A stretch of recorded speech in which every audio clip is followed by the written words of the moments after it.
Can something as simple as almonds or sunflower seeds protect your brain? New research says, maybe yes. A brand new meta-analysis, looking at 15 studies and over 50,000 people, just revealed something big. A higher intake of vitamin E, whether from food or supplements, could actually reduce your risk of developing dementia, including Alzheimer's. Think about that. 15 studies covering almost 40 years of research. And the message is pretty clear. People who got the most vitamin E had a 21% lower risk of dementia compared to those with the least.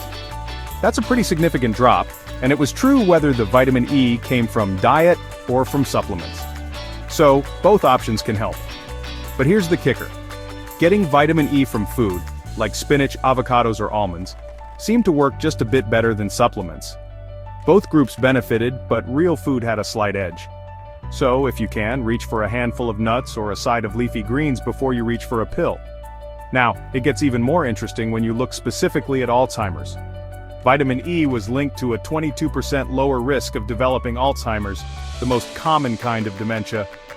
That's real hope for protecting your memory as you age. But, and this is important, more is not always better. Taking too much vitamin E, especially from supplements, can actually cause harm.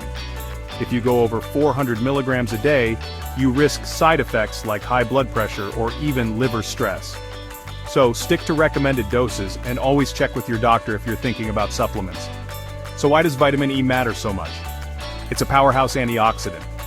That means it protects your brain cells from oxidative stress, which is one of the key drivers behind dementia. Think of it as your brain's natural shield. So what does all this tell me? That what I eat today can shape how I think, remember, and live, even decades from now. Maybe it's worth adding those almonds to your salad, cooking with spinach instead of just lettuce, and going easy on the supplements. Vitamin E isn't magic, but it just might help your mind stay sharper, longer. Food for thought, literally. Because science really is for your life.